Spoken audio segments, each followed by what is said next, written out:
একটি বড় শহরের কাছে দুই বোন থাকত। বড় বোন ফুলবানু তার স্বামী ও ছেলেকে নিয়ে গ্রামের এক ছোট বাড়িতে দিনমজুরি করে কোনো মতে দিন কাটাত। ছোট বোন নসিমন শহরের এক বিলাসবহুল প্রাসাদে থাকত, যার প্রচুর ধন সম্পদ ছিল। নসিমন তার মেয়ের প্রথম জন্মদিনে একটি বিশাল অনুষ্ঠানের আয়োজন করল। সে তার সব ধনী বন্ধু ও আত্মীয়দের ডাকল। সেদিন সকাল থেকে নসিমনের বাড়িতে জমজমাট সাজসজ্জা, দামি গাড়ি আসা যাওয়া করছে এবং বিদেশি খাবারের সুগন্ধে চারপাশ ম ম করছে। নসিমন, অতিথিরা আসতে শুরু করেছে।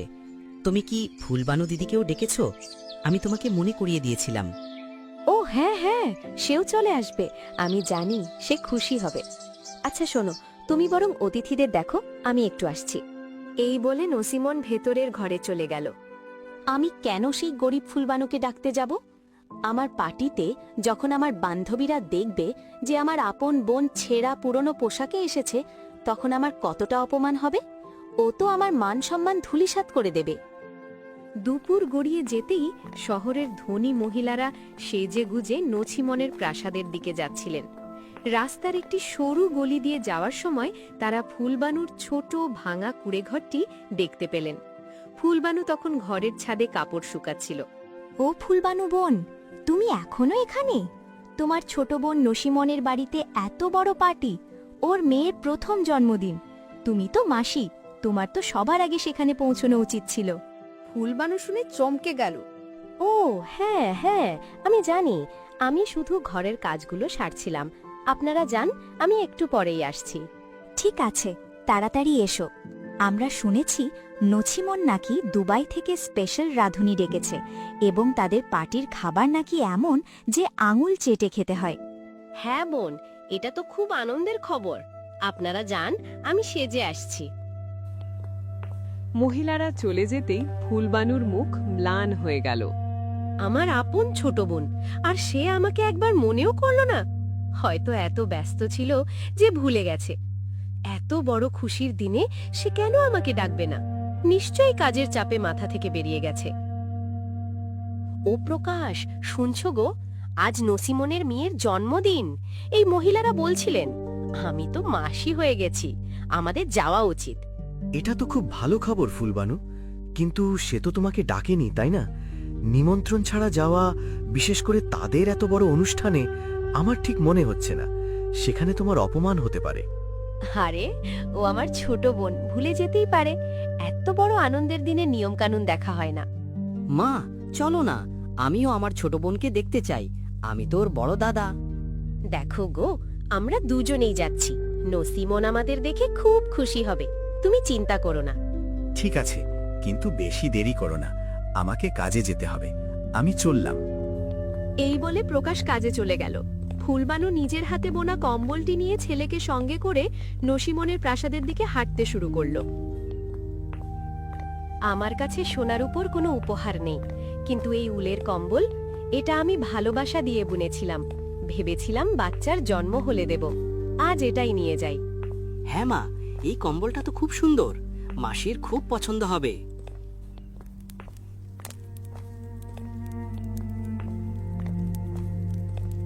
নসিমনের প্রাসাদ দেখে ফুলবানু দ্বিধাগ্রস্ত হল। হায় রে, এত লোক! সবাই কত দামি পোশাক পরেছে আর কত দামি উপহার এনেছে, আর আমার কাছে শুধু হাতে বোনা কম্বল। মা, চলো ভেতরে যাই। দেখো না, মাসি কত খুশি লাগছে। একটু থাম তো বাবা, আমার এখানে কিছু ভালো লাগছে না। সব মহিলারা ডিজাইনার শাড়ি আর লক্ষ টাকার গয়না পরে এসেছেন। ঠিক তখনই নসিমনের চোখ দরজার দিকে গেল। হে উপরবালা, এই ফুলবানু এখানে কিভাবে এলো নিমন্ত্রণ ছাড়া?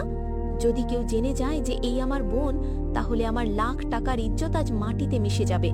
আমাকে কিছু করতে হবে। শুনুন তো, আমি এক্ষুনি আসছি। আপনি ততক্ষণ অতিথিদের সামলান। আরে, তুমি পার্টির মাঝখানে কোথায় যাচ্ছ হঠাৎ? ওহ, আমার একটা খুব জরুরি কাজ মনে পড়েছে। 2 মিনিটের মধ্যে আসছি। নছিমন তাড়াতাড়ি উঠে ফুলবানুর দিকে এগিয়ে গেল।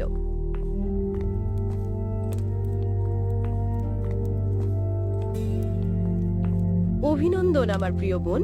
উপরওয়ালা তোমার মেয়ের দীর্ঘ জীবন দিক। আমি খুব খুশি যে আজ মাসি হলাম। তুমি এখানে কিভাবে এলে? আমি তো তোমাকে ডাকিনি। তুমি জানো এখানে কত বড় বড় লোক এসেছে? যদি তারা জানতে পারে যে তুমি আমার বোন, তাহলে কি হবে? সমাজে আমার কি মূল্য থাকবে? ফুলবানুর মাথা লজ্জায় নত হয়ে গেল। দেখ, কিছু মনে করো না, কিন্তু আমি তোমাকে তাই ডাকিনি, কারণ এখানে আমার ব্যবসায়িক বন্ধুরা আছেন। যদি তারা তোমার দারিদ্র্যের কথা জানতে পারে, তবে তারা আমাকে নিয়ে ঠাট্টা করবে। যদি আসতেই হতো, তবে অন্তত কিছু ভালো পোশাক পরে আসতে পারতে। আমাকে ক্ষমা করে দে বোন, আমি শুধু তোর খুশিতে সামিল হতে চেয়েছিলাম। আমি এই নিজের প্রিয় ভাগ্নির জন্য হাতে বোনা কম্বল এনেছি, এটা তুই রাখ। আরে, আমার বাচ্চার কাছে আগে থেকেই বিদেশ থেকে আনা কাপড় আর সোনার উপহার আছে। এই পুরনো উলের কম্বলের কি দরকার ছিল? একবার দেখ তো লোকেরা কি কি এনেছে। আমার অন্য বান্ধবীরা আসছে, যদি তারা তোমাকে দেখে ফেলে? তুমি চলো, তাড়াতাড়ি ওই স্টোর রুমে চলো। নসিমন ফুলবানো এবং তার ছেলেকে একটি ছোট স্টোর রুমে টেনে নিয়ে গেল। এবার শোনো, তোমরা দুজন এখান থেকে একেবারেই বাইরে বেরোবে না। কাউকে বলবে না যে তোমরা আমার বোন, বুঝেছো? যেই পার্টি শেষ হবে আর সবাই খাওয়া দাওয়া করে চলে যাবে, তোমরা পিছনের দরজা দিয়ে চুপচাপ বেরিয়ে যাবে। এই বলে নসিমন ফিরে গেল। এদিকে ফুলবানু মেঝেতে বসে কাঁদতে লাগলো। বাবা, তোমার বাবা ঠিকই বলছিলেন, আমার এখানে নিমন্ত্রণ ছাড়া আসা উচিত হয়নি। হে উপরওয়ালা, আমার আজ খুব বড় ভুল হয়ে গেল। মা, আমরা কেন কাঁদছি? মাসি এমন করলো কেন? সে কি আমাদের তার মেয়েকে দেখতেও দেবে না? কিছুক্ষণ পর নছিমনের দুজন ধনী প্রতিবেশী ভুল করে স্টোর রুমের কাছে এলেন। তুমি কে, আর এখানে নসিমনের ঘরে কেন বসে আছো? আমরা তো তোমাকে পার্টিতে দেখিনি। হ্যাঁ, তুমি এখানে একা কেন? কি করছো তুমি? আমি নছিমনের বোন। কি, তুমি নসিমনের বোন? তোমার অবস্থা দেখে তো মনে হয় না। দুই মহিলা জোরে জোরে ফুলবানুকে দেখে হাসতে লাগলো। তাদের আওয়াজ শুনে নসিমন দৌড়ে এলো। নছিমন, এই মহিলা বলছে যে সে তোমার বোন, আর সে এতক্ষণ ভেতরে বসেছিল কেন? কে বললো এ আমার বোন? আরে না না, এ তো আমার বাড়িতে পরিষ্কারের কাজ করতে আসে। একে রেখেছি মাত্র কিছুদিন হলো। একবার দেখো তো, এ কি বোন কি নাকি বলেছিলাম, এ তো সত্যি সত্যি নিজেকে আমার বোন বলতে শুরু করেছে। নসিমনের কথা শুনে ফুলবানুর চোখে জল এলো। ও, তাহলে এই ব্যাপার। এই কাজের লোক হয়েও তোমার বোন বলছে? সাহস তো দেখো। চলো নসিমন, আমরা যাই।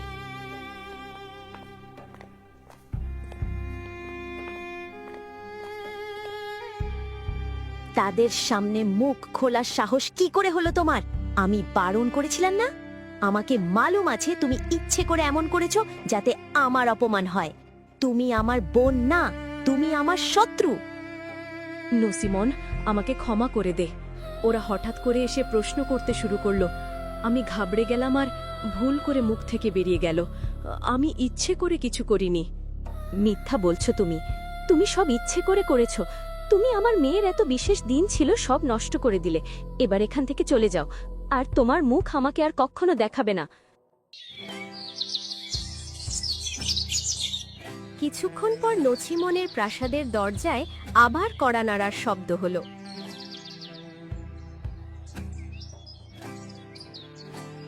নছিমন দরজা খুলতে গিয়ে দেখল বাইরে একজন বয়স্ক ভিক্ষু দাঁড়িয়ে আছেন। বেটি, আমি অনেক দূর থেকে আসছি। কি তুমি আমাকে এক ফোঁটা জল দিতে পারো? আমার খুব পিপাসা পেয়েছে। আরে, বের হও এখান থেকে। ভিক্ষা চাইতে চলে আসে, অন্য কারোর দরজায় যাও। নছিমন তাকে তাড়িয়ে দিল। ভিক্ষু হাঁটতে হাঁটতে গ্রামের কাছে পৌঁছালেন। সামনে থেকে ফুলবানু তার ছেলেকে নিয়ে কাঁদতে কাঁদতে যাচ্ছিল। বেটি, আমায় সাহায্য করো। আমার খুব পিপাসা পেয়েছে, আমার গলা শুকিয়ে যাচ্ছে। হ্যাঁ বাবা, নিশ্চয়ই। আমার বাড়ি এখান থেকে একটু দূরে, কিন্তু কাছেই একটি কুয়ো আছে। আমি সেখান থেকে ঠান্ডা জল নিয়ে আসছি। অমন, তুমি বাড়িতে যাও, আমি বাবাকে জল খাইয়ে আসছি। বাবা, আপনি এই গাছের নিচে বসুন।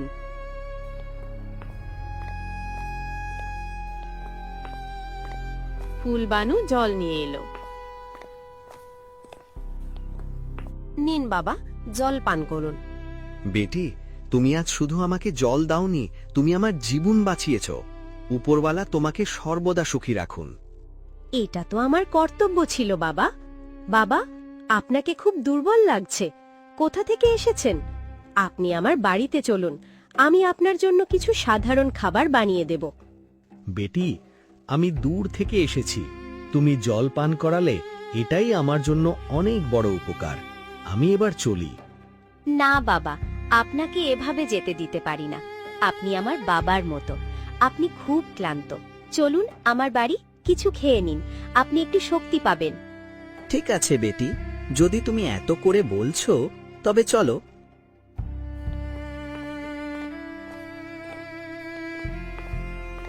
ফুলবানু তাকে নিজের ছোট কুঁড়ে ঘরে নিয়ে এলো এবং সাধারণ ডাল রুটি বানিয়ে আনলো। বাবা, মাফ করবেন, আমার কাছে এই সাধারণ খাবারই আছে, দয়া করে গ্রহণ করুন। বেটি, এটা সাধারণ খাবার নয়, এতে প্রেম এবং স্নেহের স্বাদ আছে। তোমার হাতে সত্যি আশীর্বাদ আছে। বেটি, তুমি এত মন মরা কেন? আর তোমার চোখে জল কেন? তোমার কি হয়েছে? ফুলবানু তার বোনের খারাপ ব্যবহার সম্পর্কে সব বলে দিল। বাবা, আমার ভুল হয়েছে, আমার সেখানে নিমন্ত্রণ ছাড়া যাওয়া উচিত হয়নি। বেটি, তুমি দুঃখ করো না, উপরওয়ালা সব দেখেন। যারা মন থেকে ভালো হয় তাদের জীবনে কখনো না কখনো আলো অবশ্যই আসে। বেটি, তুমি আজ আমার অনেক সাহায্য করেছো। আমার কাছে তোমাকে দেওয়ার মতো কিচ্ছু নেই, তবে এই কাপড়ের পুটলিটা রাখো। এতে 3টি অলৌকিক ফল আছে। যখন তোমার স্বামী আসবেন তখন তোমরা 3 জন এটিকে আমার আশীর্বাদ মনে করে খেয়ে নিও। এবার আমি চলি বেটি, উপরওয়ালা তোমাকে সর্বদা খুশি রাখুন। ফুলবানু শ্রদ্ধার সাথে তাকে প্রণাম করল।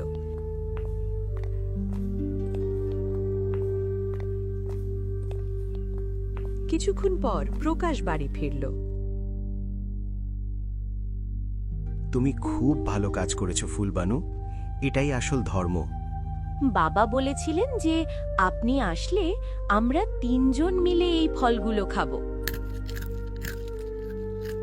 তারা ফল খেলো এবং তাদের কুঁড়ে ঘর একটি প্রাসাদে পরিণত হলো। হে ওপরওয়ালা, এই সব কি হলো? এই সবই কি সেই বাবার ফলের অলৌকিক ক্ষমতা?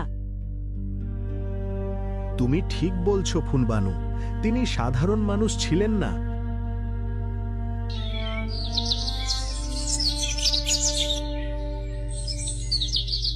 কিছুদিনের মধ্যেই নছিমনের বাড়ির অবস্থা খারাপ হতে শুরু করলো। মালকিন, আমি আর কাজে আসতে পারবো না। আমার ছেলের বিদেশে চাকরি হয়েছে। এভাবে কি করে? তুমি কাজ ছেড়ে যেতে পারো না। আমি একা এত বড় বাড়ি আর বাচ্চাকে কিভাবে সামলাবো? নছিমন ঘরের কাজ করে ক্লান্ত হয়ে পড়ল। হে উপরওয়ালা, আমি কি করি? আমার ফুলবানুকে ডাকা উচিত। তাকে টাকা দিয়ে আমি সব কাজ করিয়ে নিতে পারি।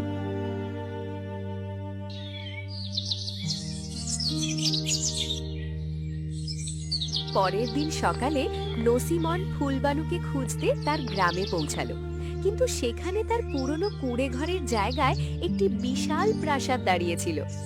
ফুলবানুর কুঁড়ে ঘর কোথায় গেল? এই প্রাসাদটা কার? নছিমন দ্রুত ভেতরে গেল।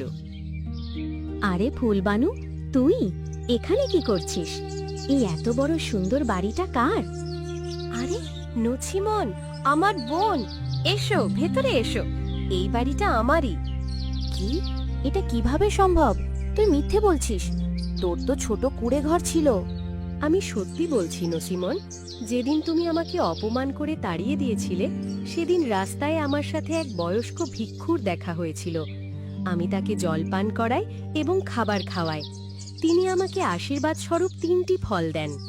যখন আমরা সেই ফলগুলো খেলাম তখনই সব পরিবর্তন হয়ে গেল। কি? একজন ভিক্ষুকে জল দেওয়ার ফলে এই সব পাওয়া গেল? তুই মজা করছিস।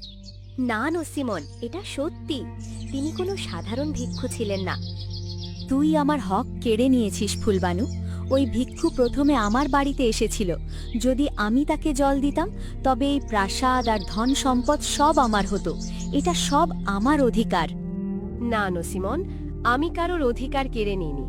আমি শুধু একজন তৃষ্ণার্ত মানুষের সাহায্য করেছিলাম। মিথ্যা। আমি যাচ্ছি সেই ভিক্ষুকে খুঁজতে।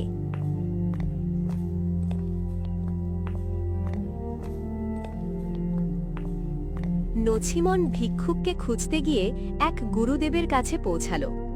বেটি, তোমার বোন তার ভালো কাজের ফল পেয়েছে। সে তোমার অধিকার কেড়ে নেয়নি।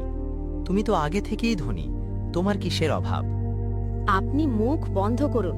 ওটা সব আমার অধিকার ছিল। আমি এখানে সেই ভিক্ষুর ঠিকানা জানতে এসেছি, সেই ফুলবানুর প্রশংসা শুনতে আসিনি। আমার কাছে অনেক টাকা আছে, আমি অন্য কোথাও গিয়ে তাকে খুঁজে নেব। নছিমন গুরুদেবকে অপমান করতে শুরু করল। গুরুদেবের চোখে ক্রোধ ফুটে উঠল। মূর্খ নারী, তুমি তোমার অহংকার আর লোভে অন্ধ হয়ে গেছো। তোমার এত সাহস যে তুমি আমায় অপমান করো? আমি তোমাকে অভিশাপ দিচ্ছি। গুরুদেব যেই অভিশাপ দিতে যাচ্ছিলেন তখনই ফুলবানু ছুটে সেখানে এলো। বাবা, ওকে অভিশাপ দেবেন না। এটি আমার বোন।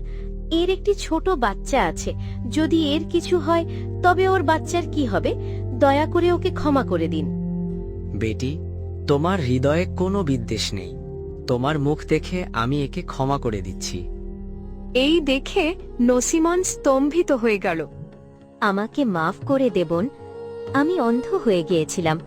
আমি সবসময় তোকে ছোট দেখিয়েছি, কিন্তু তুই আমার জীবন বাঁচালি। কোনো ব্যাপার না আমার বোন, তুই তোর ভুল বুঝতে পেরেছিস, এটাই আমার জন্য যথেষ্ট। তুমি এখানে কিভাবে এলে?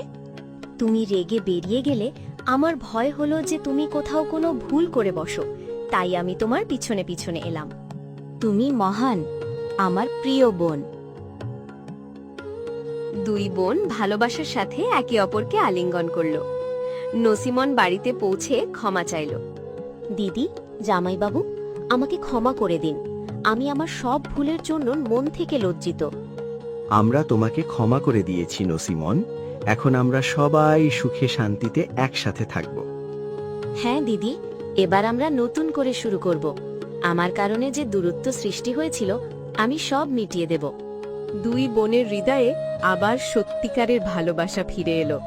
তারা বুঝল যে সম্পদ নয়, ভালো মন আসল সম্পদ, এবং উপরওয়ালা সবসময় ভালো কাজের ফল দেন।